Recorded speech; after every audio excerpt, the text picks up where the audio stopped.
Hello, hello, hello, you Michiganders. Ladies and gentlemen, with your phone, you can be playing blackjack anywhere with a live dealer, which is really freaky the first time and pretty cool. Baccarat, roulette, live, and different blackjack games. You can play them all right on your phone. The Play Gun Lake online casino and sportsbook app. Plus, you can play hundreds of exciting online slots. They're always adding new ones. I still am partial to the Rocky one. What can I say? I'm a Philly guy. Age of Gods, Diamond Rush, TC's favorite, Lobster Mania Slingo. Stop playing that over there and concentrate on me. Leave me alone. Golden Nile, Riches of the Nile. You can bring the casino action right to your home. All the action and excitement from right at your fingertips. The Play Gun Lake online casino and sportsbook app. It's safe, it's simple, it's easy to use. It's the only that I recommend. You can play all your favorite classic casino games and bet on all your favorite sports, odds and bets and slots. It's a hell of a lot of entertainment in one app. That's really what I want to say. And a great offer for new users. Download the Play Gun Lake online casino app right now. Get up to a $1,000 casino bonus back if you're down in the first 24 hours. That's for new users only. The casino bonus has to be wagered. See the website at playgunlake.com for all the details. You got to be 21 and in Michigan. Gambling problem, call 1-800-GAMBLER. Headlines now from the Wednesday edition of the Smerconish.com daily newsletter. I have an opinion piece from Candace Buckner, who is a sports columnist from the Washington Post, under the headline, The Ugly Discourse Surrounding Caitlin Clark. Here's the way that it begins. I got to say, it's reminiscent to me of like The Fight Game and Jerry Cooney and Larry Holmes, which I went to see. People, this is politically incorrect, but it's true. People just love seeing the sort of black and white matchup and the whole gist of what she's talking about in this piece. Listen to the first line. We should all protect Caitlin Clark. She is the white knight galloping in to save the dark continent known as the WNBA, the singular star uplifting an entire women's sports movement that only now matters because men are watching. And then it goes on to explain, what's the deal? She's the number one pick. Stadiums are selling out. Every time she's double-teamed or trapped by grown women who refuse to view her as anything other than a scoring threat, the physical contact takes on greater meaning. Further along, when Chicago Sky guard Shenedy Carter committed a flagrant foul by shoulder-checking Clark on Saturday, she became the subject of an ugly discourse that assumes Clark's frailty and accuses her rivals of villainy. It's not just villainy. I mean, people are saying, hey, there's a black-white thing going on here. That's an insincere way of putting it. The usual suspects would prefer spewing coded language. Let's be more specific. The moment is being magnified as incriminating evidence that brutish black women are jealous of the league's supposed savior and therefore would rather manhandle her than show appreciation. I should say that the author of the piece, Candace Buckner herself, African-American female, weighing in on all these subjects. TC. Well, I'm curious, is how Shenedy Carter treated her with the foul. I don't know enough about the WNBA. I've never paid attention to it. Nor do I. I'm wondering if Shenedy Carter plays like that. Did she treat Caitlin Clark different than she treats other people? Has she ever done a flagrant foul before? I find it really hard to believe that this is like the only time she would do this. They're competitive people, and that's what they do. So I mean, maybe this is just my sunshine nature, but hey, new star, we're going after her. I don't care if she's black, white, yellow, green, purple. I don't care. This is the only thing I know for sure is it's good for business. For the WNBA. For the WNBA. For sure it is good for business. Yeah, back to this piece. Across social media, Carter has been called a thug, her appearance lampooned, and her shoulder check viewed as not simply a flagrant foul committed on a basketball court in downtown Indianapolis, but an assault perpetrated on the south side of Chicago. Clark's fans are engaging in these bigoted narratives, but so are the alarmists who have nothing better to do than ruin women's basketball. It would be naive to think that Clark hasn't noticed this messiness swirling on social media and in major news outlets. She's a pro. She has agency and power. She is not a minor, but rather an adult woman, and if this narrative that pits her against black peers makes her uncomfortable, then she needs to speak up and say so. Same goes for the Fever organization, yada, yada, yada. You have a little audio there? What do you got? So this is a presser with Angel Reese and Chennedy Carter, and the second voice you'll hear will be Chennedy Carter saying that, she's just going to compete. She just completely is like, this is the way the game is. Similar competition expressed by Kennedy, expressed by yourself, in that this is a lot of players have their teammates now. You see a lot of players commit aggressive fouls. What's your thoughts on the changing the I can't hear a damn thing. That's the question. It's just competition. I mean, I feel like that fuels our fire. How me and Kennedy were kind of brought up, how me and Kennedy play our games. We go off of energy.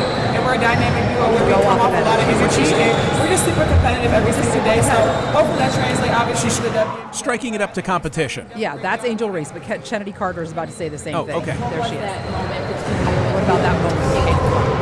I think at the end of the day, I'm a competitor. Now that it's another day, I've had an off day. Now I can answer your questions and I can let you know how I really feel about things. But I'm a competitor, and I'm going to compete no matter who you are. Is there a poll question? Is there a I'm poll a question competitor, in and here I'm going to somewhere? compete no matter who it is, no matter where I am. Right. Is there a poll question? I don't want to stir this pot. I mean, I want to talk about it because it's a huge story, and Pat McAfee had to apologize. There's a lot going on in the internet about it. Is there a poll question in this, do you think? Your mic's not on. Let me think. The polling department is thinking. Is there a... Okay, so you say Is you it don't want... well, here's the you say you don't question. want to stir the pot. Right. Go ahead. Well, I'm just stir. Okay, is it competitiveness or is there a racial dynamic to it? Stir. Is she the new kid on the block or the new white kid on the block? Stir. Yeah. All right, maybe not. Maybe not. Well, or maybe it's okay to stir the pot. I'll go back to prognosticating about the election. How about if instead I tell you about Kevin Costner? Hey, how about that picture in social media? That was amazing, and I've been lucky enough to see some of the video. I need total backstory. What would you like to know? Okay, so you flew out of the studio yesterday like Yes. a bat out of hell. Right. And went where? I went to... Look at that picture if people are watching on YouTube. Yeah, it's pretty awesome. The guy's a stud. He's taller than I thought he was. I He's- always thought he's movie stars were tall. shorter than you I got thought they to were. drop a few. Look at me next to him, huh? I really got to rein it in. No, I think you look And good. I think he's got like almost 10 years on me. So, okay, so where is this located physically? Oh, I'm happy to tell you Yeah, now. I need the It was at the details. Rittenhouse Hotel in Philadelphia. Okay. So I didn't know the whole drill. I knew that I had been invited to interview Kevin Costner because this is really an interesting story. On the 28th of this month, Horizon, an American Saga, is a movie that he wrote, directed, and stars in, and you must go see it in theaters. That's the only place it's available. Then that's chapter 1. It's 3 hours long. Oh, Chapter 2 gets dropped in August. 3 hours in the theater. 3 Wow. hours in the theater. Okay, and Kevin. Wow. he has, and I brought this up to him, he's got $38 million of his own money tied up in it. Oh boy. He's Okay. got it all on the line. So he put his money where his mouth is.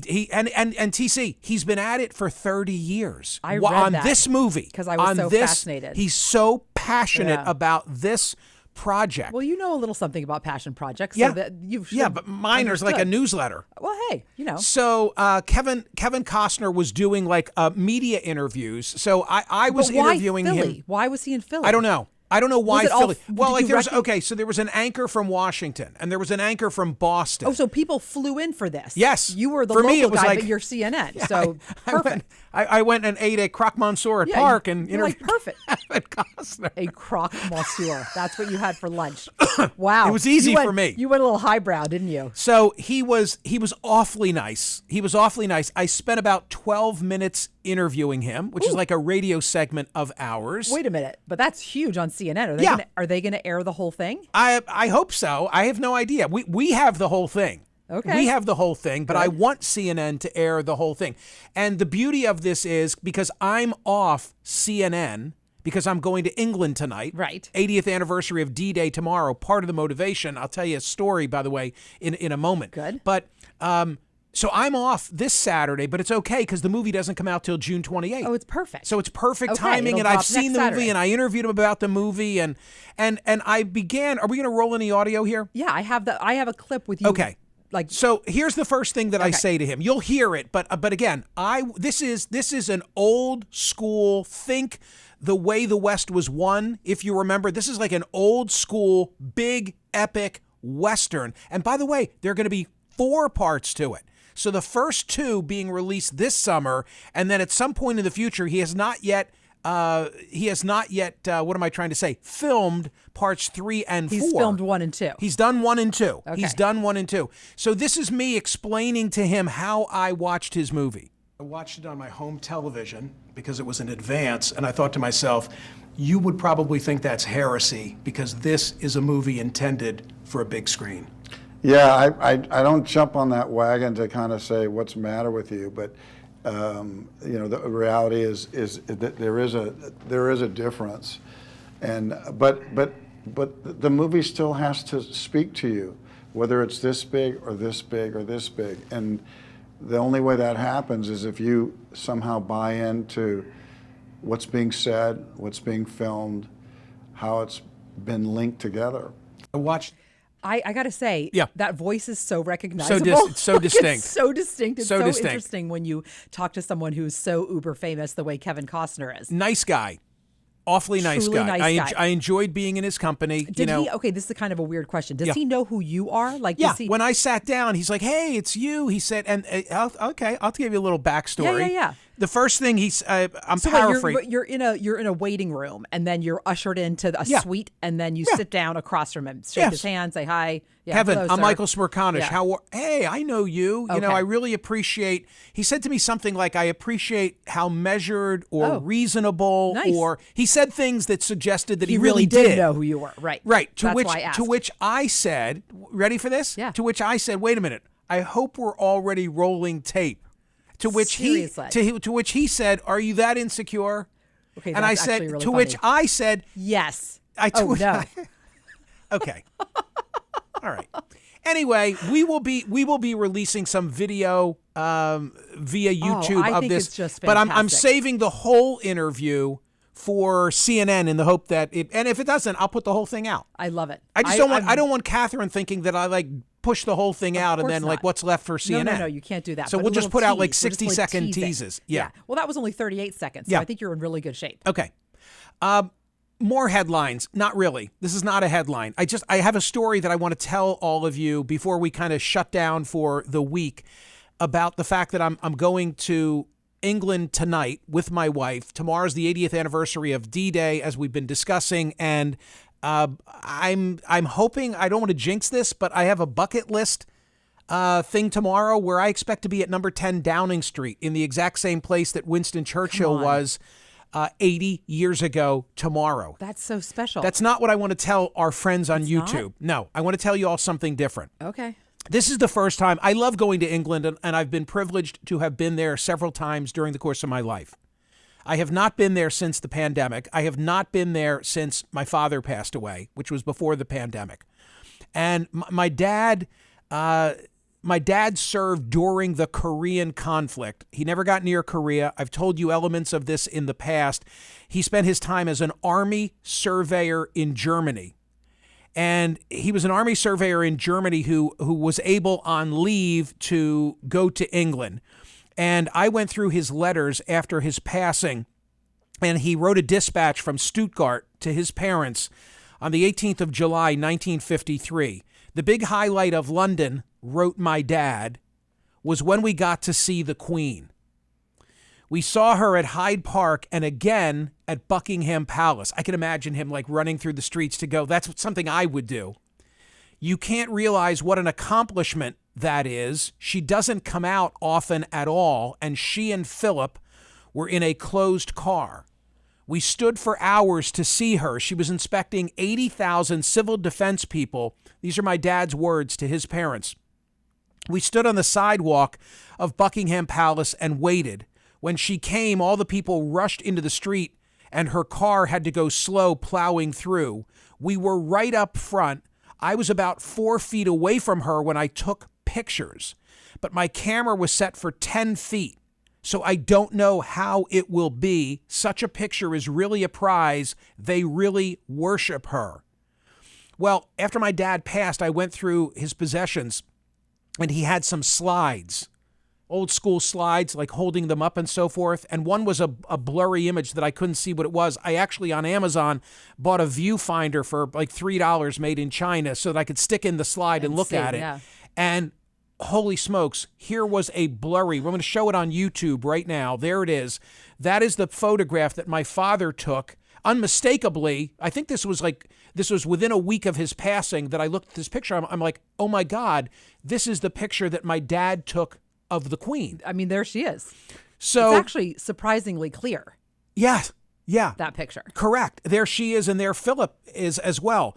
So I'm looking at notes because I wrote this all up at the time, and immediately it occurred to me that I needed to figure out, where was that picture taken? Because he talks about Hyde Park, and he also talks about Buckingham Palace. Years ago at a charity event, I met Patrick Jeffson. Patrick Jeffson was Princess Diana's chief of staff, and we established a friendship, and he's often been a guest of mine here on POTUS and on CNN.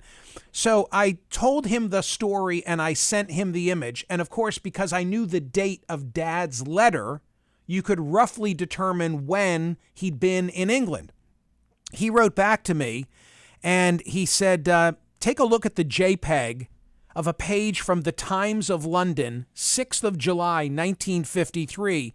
In the top left corner, you'll see the court circular for July the 5th. That's what tracks all the movements of the royal family, reporting that the Queen drove from Buckingham Palace to Hyde Park for a parade of veterans. From the background visible in this photo, my guess is that your father was standing somewhere near Hyde Park Corner when the royal convoy passed by. He said, of note, you'll also see that among those in attendance was the equerry Captain Viscount Althorpe, a.k.a. Johnny Spencer, Diana's dad. Wow. Which is kind of interesting. And then he tells me more about it. So Patrick says he thinks it was Hyde Park. In a subsequent communication, after he did this sleuthing on my behalf, he said, I know the building in the background. It's the Lanesborough.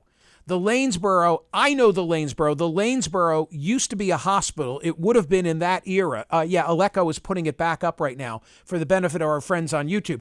And there's a cornice, there's an unmistakable cornice in the building behind the car that lets you know it's the Lanesborough. The exterior has since been remodeled because now it's like a 5-star hotel. Wow. So I'm going to England, and I intend to go to that spot. I know that location. Right. But I'm going to go to that location. And take a picture. Yes, you are. And sort of special. Yeah.